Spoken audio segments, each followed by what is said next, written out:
Bonjour à tous, j'espère que vous allez bien. Aujourd'hui, nouvelle vidéo, mais avant de commencer, je tiens à vous souhaiter un joyeux Noël. J'espère que vous avez passé tous de bonnes fêtes.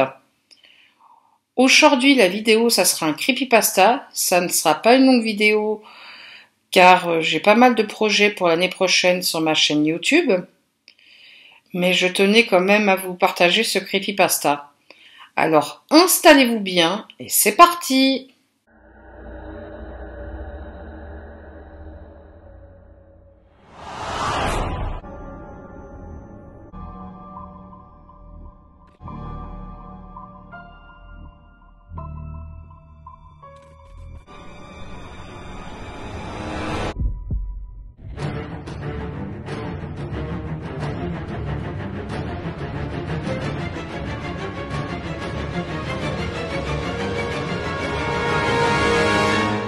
Bonjour à tous, moi aussi j'ai quelque chose à vous raconter. Il y a une semaine, j'ai fait une découverte qui continue de me perturber encore aujourd'hui. En faisant du nettoyage dans mon grenier, j'ai trouvé de vieilles affaires appartenant à mon défunt grand-père. Il y avait des habits, des photos retraçant toute une partie de sa vie et un beau carnet relié en cuir. Curieux, je l'ai ouvert. Non, sans émotion, vous vous en doutez. Il se trouve que mon grand-père y avait écrit de petites histoires. Je suis sorti du grenier pour pouvoir lire tout cela, et j'ai reconnu certains de ces récits. Il faut que vous sachiez que mon grand-père était pour mon plus grand plaisir grand féru de contes. Il nous en racontait très souvent à ma sœur et moi lorsqu'il venait nous rendre visite à la maison.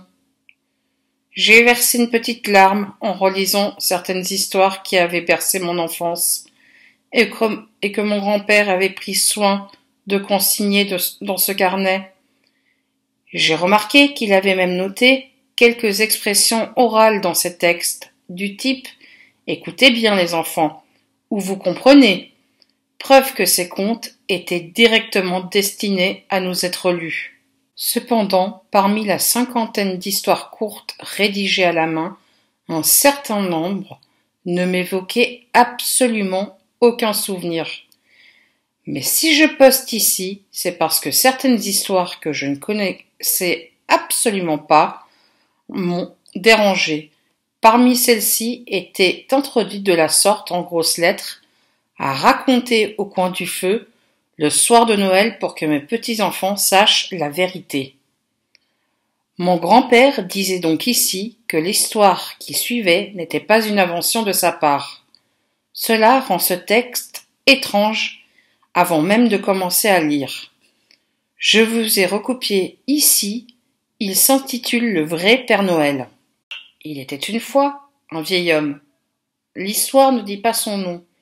On sait juste que ce qui le caractérisait le plus était son extrême gentillesse envers tous les enfants.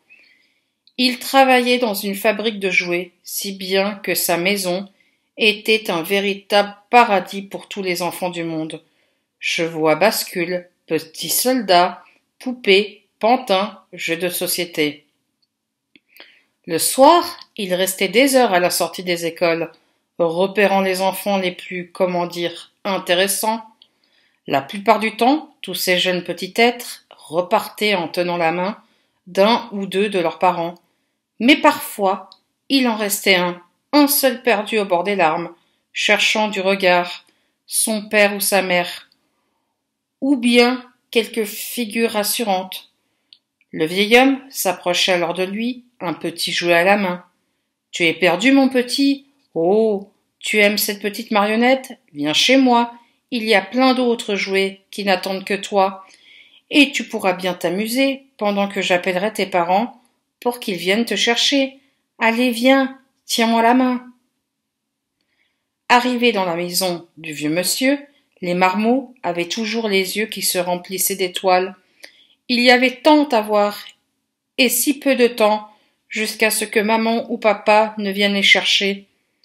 Le vieillard, lui, regardait son propre pantin de chair s'amuser avec tous les joujoux de bois entreposés dans la pièce.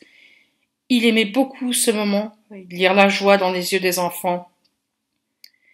Mais toutes les bonnes choses ont une fin. Le vieux monsieur, donc, avec toute la délicatesse du monde, prenait l'enfant dans ses bras et l'asseyait sur une chaise. Tu vas attendre bien sagement ici, d'accord? Disait-il d'une voix douce. Bien sûr, le petit, ignorant, aurait voulu continuer à jouer, mais la gentillesse de celui qui aurait pu être son grand-père le mettait en confiance, et il ne voulait pas le décevoir en lui désobéissant. C'était comme ça à chaque fois, même quand le vieux monsieur commençait à ligoter le petit garçon ou la petite fille, et qu'il disait « Ne t'inquiète pas, mon chéri, on joue aux cow-boys et aux indiens ».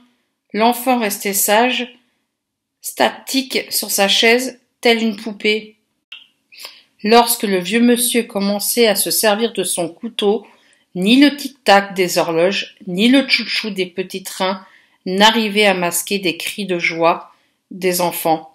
Un beau jour, à force de disparition, ce qui devait arriver arriva. Une méchante institutrice qui avait repéré le vieux monsieur devant son école à plusieurs reprises appela la police. Le personnage principal de notre histoire fut arrêté, jugé et finalement condamné à mourir. La nuit du 24 décembre, le vieil artisan eut la tête tranchée, quick. Mais l'histoire ne s'arrête pas là. À sa mort, le vieux monsieur refusa de monter au ciel rejoindre les anges. Il ne le voulait pas, car il n'avait pas accompli la mission qu'il s'était donnée, rendre tous les enfants heureux. Alors le brave homme a commencé à voyager, et cela fait maintenant très longtemps qu'il se rend de foyer en foyer, tout autour du monde, année après année. Vous ne le voyez pas, mais lui il vous voit, et vous entend, il vous écoute. Tout cela dans le but de connaître vos souhaits. Peut-être est-il là en ce moment, avec nous, qui sait. Il souhaite connaître les jouets qui feraient le plus plaisir à chaque enfant, à qui il a rendu visite.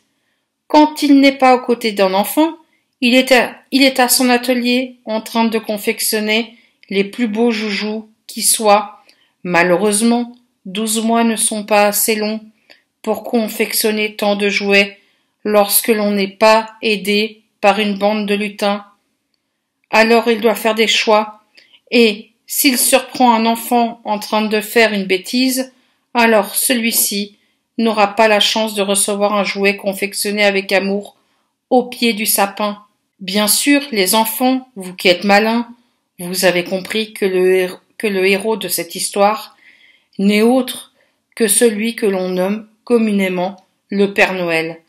Le Père Noël n'est pas un bonhomme tout rouge et ne passe pas par la cheminée, mais tous les ans, à la même date, il dépose bel et bien de jolis cadeaux sous le sapin des enfants sages, en espérant que ceux-ci viendront un jour s'amuser avec lui dans son atelier. La suite de l'histoire reste à écrire. Tâchez seulement de ne pas en être les personnages principaux. Pour cette raison, au lit maintenant, et ne vous levez pas cette nuit. Le conte se termine ainsi. Vous vous doutez bien qu'une horde de questions s'immisce dans mon esprit. Pourquoi mon grand-père a-t-il écrit un conte aussi malsain? En est-il même l'auteur? Pourquoi cette note au début du texte? Ce qui me perturbe également, c'est que je me demande bien pourquoi il ne nous a jamais raconté cette histoire à ma sœur et à moi. Ceci étant dit, je préfère ne l'avoir jamais entendue, étant enfant, vous pensez bien. J'attends vos réactions et vos avis sur cette nouvelle trouvaille. Je posterai sûrement plus tard d'autres contes étranges trouvés dans ce carnet. Croyez-moi qu'il y a de quoi raconter.